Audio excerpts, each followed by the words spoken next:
గురుగారు బ్రాహ్మణులు గురువులు చెప్పిన పరిహారాలు ఆచరించకపోతే ఏమైనా చెడు జరుగుతుందా? అమ్మా మీకు ఆ క్వశ్చన్ ఎవరు పంపారో కానీ అసలు చెడు జరుగుతుందా అన్నది కరెక్ట్ కాదు. వాళ్ళు భయంతోనో అపనమ్మకంతోనో పంపించి ఉండాలి. బ్రాహ్మణులు గురువులు ఏదైనా పరిహారం చెప్పేదే చెడు పోవడానికి. మళ్ళీ చెడు ఎందుకు జరుగుతుంది? ఇంకో మాట ఆ క్వశ్చన్లోనే ఆన్సర్ ఉంది. బ్రాహ్మణులు కానీ గురువులు కానీ మీకు ఒక పరిహారం చెప్పారంటే మీకు చెడు జరుగుతుంది, మీకు ఫలానా టైం బ్యాడ్గా ఉంది అని మీరు అడిగినప్పుడు మీకు పరిహారం చెప్తారు కదా. ఆల్రెడీ చెడు జరుగుతున్నప్పుడే మీరు పరిహారం చెప్పినప్పుడు వాళ్ళు చెప్పింది చేసుకోకపోతే ఇంకా కొత్తగా వచ్చి చెడే ఉంటుంది. మీకు అర్థమై ఉండాలి.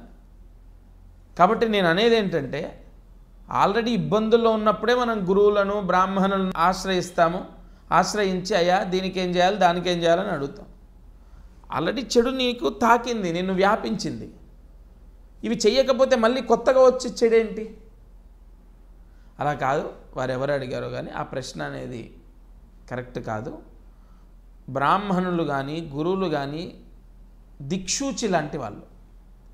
గుకారశ్చాంధకారస్తు రుకారస్తనినోదకృతు అంధకార వినాస్తిత్వాద్ గురురిత్య విధీయతే.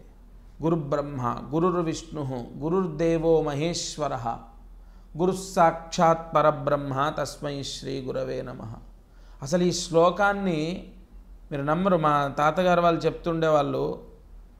వాళ్ళ స్కూల్లో ప్రతిరోజు ఈ శ్లోకాన్ని చెప్పించాకే లెసన్ స్టార్ట్ చేసేవాళ్ళు. ఇవాళ ఏ స్కూల్లో ఎంతమంది ఈ స్తోత్రాన్ని పఠిస్తున్నారు అసలు ఎంతమందికి తెలుసు?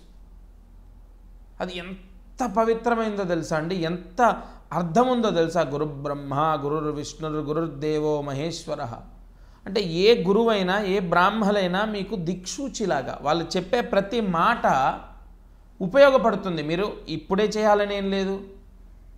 మాటని గుర్తుపెట్టుకొని జీవితంలో అది బ్రహ్మాస్త్రంలాగా ఎప్పుడైనా ప్రయోగించవచ్చు.